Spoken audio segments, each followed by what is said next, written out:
The truck hit Tetsuya at 60 kilometers an hour.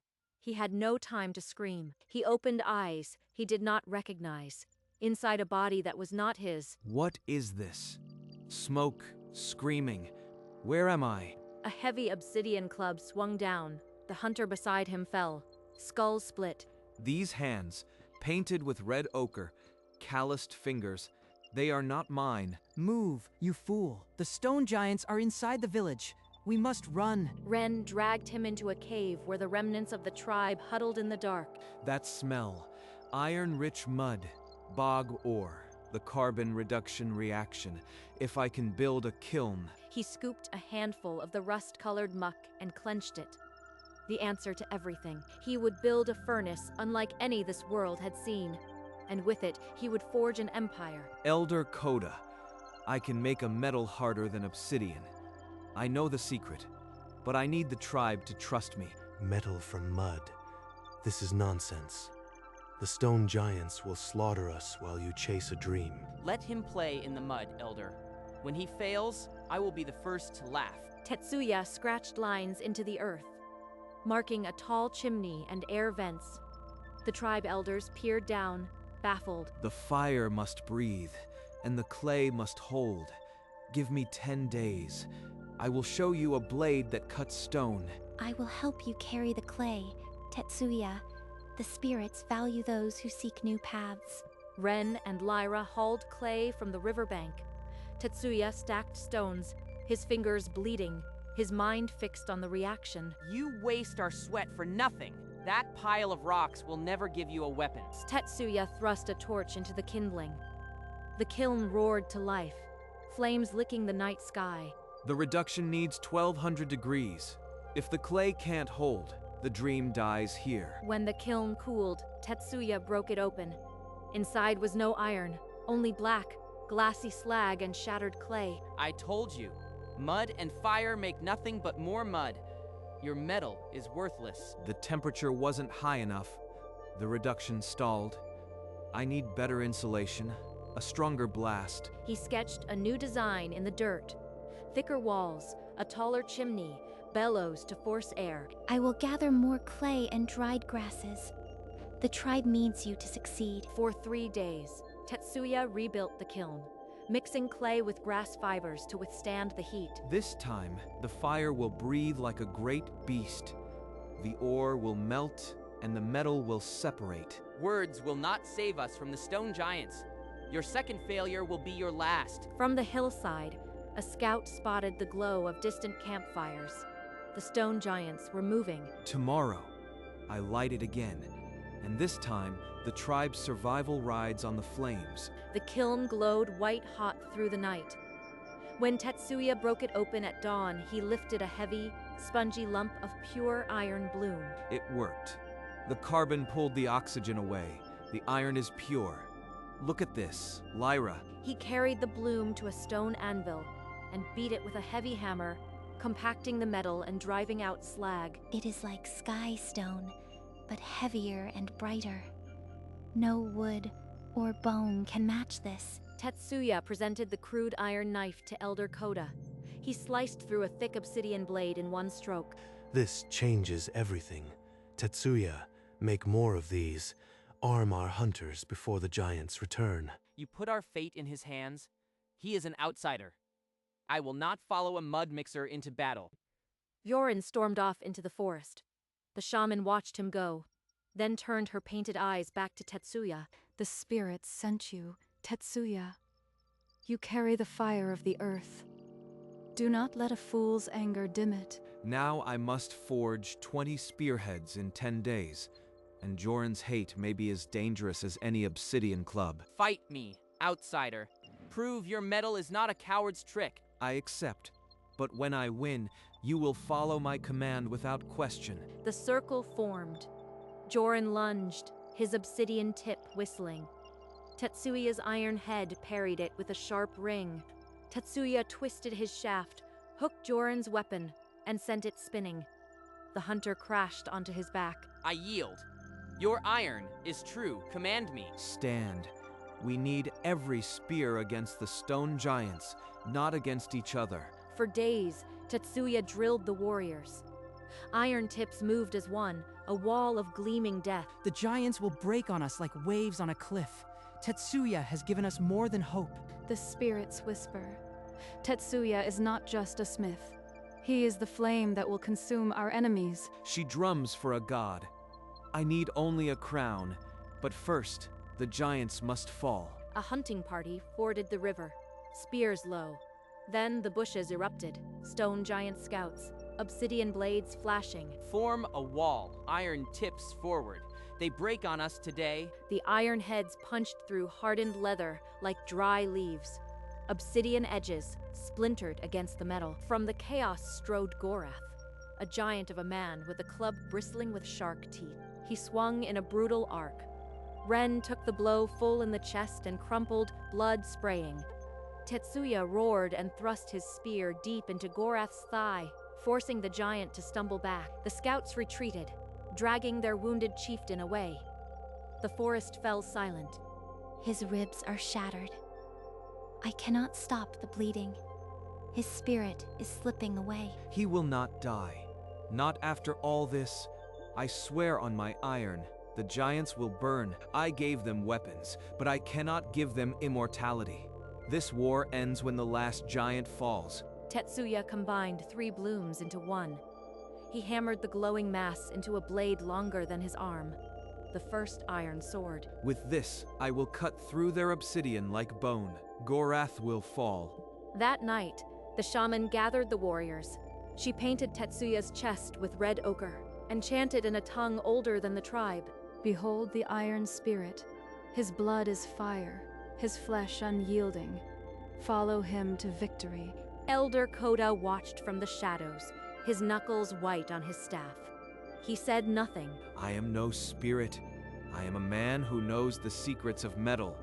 Fight for your families, not for a god.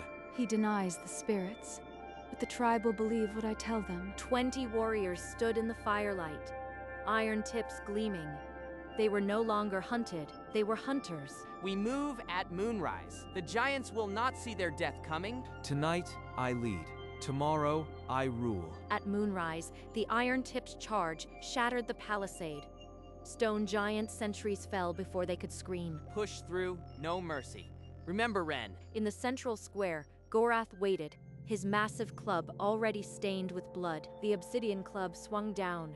Tetsuya's long sword met it, and the black glass exploded into shards. He drove the iron point deep into the giant's chest.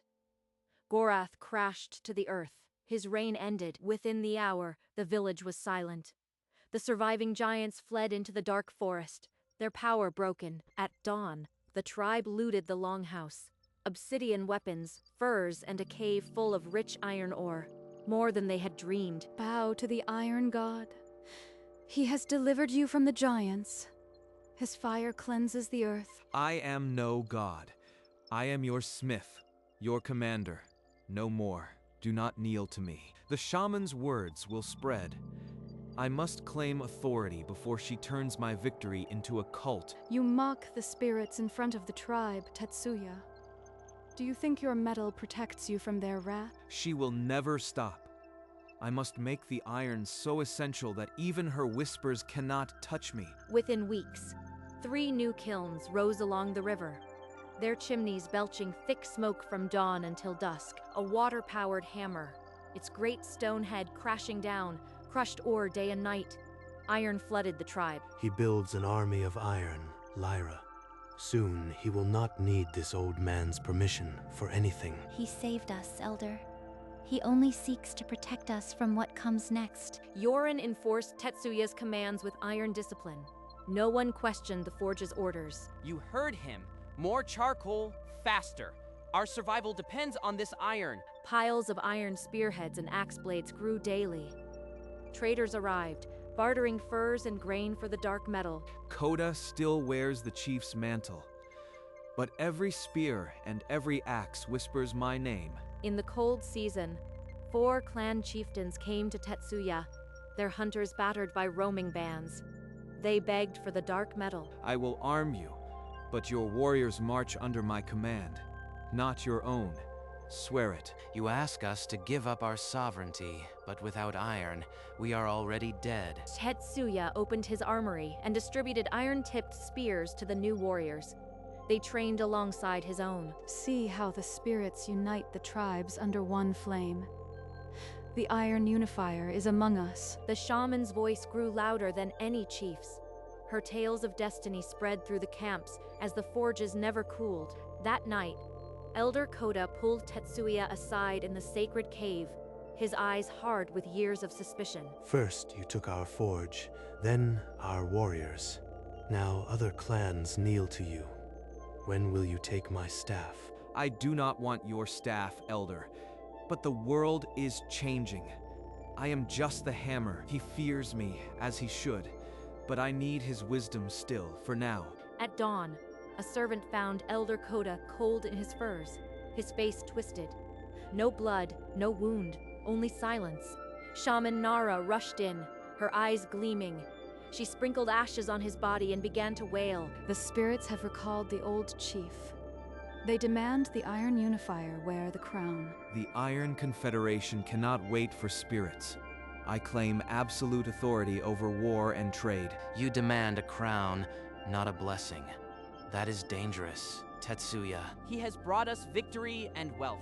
I will follow no other. One by one, the clan elders placed their tokens on Tetsuya's table.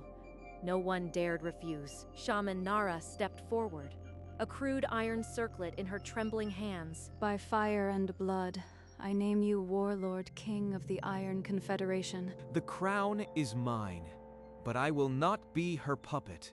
This kingdom is built on iron, not prophecy. 4 winters passed. The Iron Confederation swelled to 9 clans, all armed with iron. Tetsuya's capital rose on a hill, its forge smoke a dark crown, but the shaman's voice grew wilder. She demanded a holy war to purge the world of any who refused the Iron God. The spirits cry for blood. Every tribe that rejects our iron must burn. Lead us, Iron King. Later, in the quiet of the council tent, Tetsuya unburdened himself to Lyra. Her calm was the only refuge from the growing zeal. She grows more dangerous than any enemy. If I move against her, the clans will shatter. Then do not move against her. Strengthen your rule with iron, not fear. The people trust your works, not her words. Before he could reply, a scout crashed through the tent flap, his face ashen. Bronze soldiers on the eastern ridge. Tetsuya and Jorin crept to the ridge. A column of warriors in polished bronze marched like a gleaming serpent. They move like a single beast. How do we fight such an army? They have bronze, we have iron, and I have 3 more kilns than they know. Envoy Kael rode into court, his bronze scale armor gleaming. He stopped before Tetsuya and flung a scroll at his feet. The Shining Empire demands tribute. Submit 300 iron spears or your villages will burn. You want iron? Witness it. Let your finest blade strike mine. The swords clashed, bronze shattered like glass. Kael's blade was reduced to a jagged stump in his grip. The envoy stumbled back, his pride in ruins. The Iron Confederation did not flinch. You have declared war. The Empire will crush you like insects. Go. Tell your emperor our metal is real. He can buy it, or he can bleed on it. Kael mounted his horse, clutching the iron dagger like a cursed relic. He rode east without looking back. You have made them an enemy. The spirits demand we strike first. War is coming, but on my terms. I need every clan behind me, even hers. Shaman Nara lit the sacred fire and cried out to the gathered clans. The Iron God demands a holy war. I will not slaughter the innocent. Our iron is for trade and defense, not conquest. She plots to have you killed, Tetsuya. I heard her whisper to the zealots, by the next full moon. So it has come to this. I built her a god, and now she would bury me. You are no longer the voice of the spirits in my kingdom. Exile is your mercy. Leave now. You cast out the spirits. Your iron will rust and your name will be forgotten. A handful of zealots followed her into the eastern wastes. The Confederation fractured, but Tetsuya's grip tightened. From this day, I alone decide war and peace. Let any who challenge me bring iron, not whispers. Yorin, fortify the eastern passes. The Bronze Army will not wait for our politics. Now I face two wars, one with the Empire, one within my own people. Iron must win both. Imperial war drums echoed through the valley. Their army crossed the border at dawn, burning villages as they advanced. Burn the crops. Empty the grain stores. We will not fight in the open. We will bleed them in the rocks. From the ridges, iron-tipped arrows flew like dark birds. Bronze shields buckled under the impact. Soldiers fell screaming. Tetsuya raised his longsword and led the charge down the slope. Iron blades flashing behind him. He carved through bronze armor, as if it were bark, his iron blade shattering their ranks. In the chaos, General Kale was dragged from his horse, an iron spear pressed against his throat. You fight like demons, but the Empire will never bow. Tetsuya studied the captured general in his tent, the iron crown on the table between them. Your empire is vast, but your bronze is brittle. You will deliver my terms, or I will find a general who will. Today, they shattered. Tomorrow, they will bring gold or more soldiers. Iron must answer either. You lost because your empire is stretched too thin. How many provinces are already in revolt? 3 border lords have refused the Emperor's call. We cannot sustain another campaign. I will spare your life, but you will carry my terms to the Emperor. I will forge him an iron crown. He can wear it as my equal if he trades with me, not against me. At the forge, Tetsuya hammered a band of dark iron into a crown, its edges sharp and cold. At the border, Kale was released with the iron crown and a rolled clay tablet, the first trade treaty. Tell your Emperor, I will flood his lands with iron that makes bronze weep.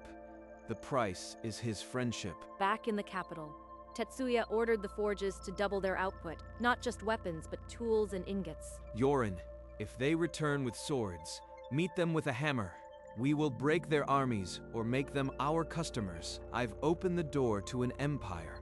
Now I must make sure they walk through it, on my terms. Months passed in uneasy peace. Then, on a moonless night, the shaman returned at the head of a fanatical horde. The false king has defied the spirits. Burn the forges. Let iron return to the earth. They're heading for the main kiln. If it falls, our iron supply dies. Tetsuya's Iron Legion met them in the narrow streets. Sword met club, but faith was no match for forged steel. He found her standing before the great forge, ash streaking her face, a wild gleam in her eyes. Strike me down, Iron King. My blood will curse your metal forever. I curse no one, but your shadow ends here. The shaman fell beside the anvil, where she had once crowned him. Her blood pooled on the iron-rich earth. You did what you had to, but the weight on your soul is heavy. Let me share it. The Empire's answer could arrive any day. At least now, only iron speaks in my kingdom. 2 years of silence. Then, a column of Imperial banners appeared on the horizon. Kale rode at the head, his arms open. Iron King, the Emperor has worn your crown. He accepts your terms and sends these gifts as a pledge of friendship. The treaty was sealed with a handshake. Bronze for iron, at the rate Tetsuya had set. From this day, let iron be the blood of trade. I give you my first minted coins. Iron coins stamped with Tetsuya's mark flowed across the continent. Gold-veined bronze was traded for dark, humble iron. We have more traders than warriors now, my king. The world comes to us on its knees. Let them come. We will sell them plows and swords. Iron will be the measure of all wealth. The forges never cooled. The kilns burned day and night. Iron ingots became the backbone of an empire. You gave them a future, Tetsuya.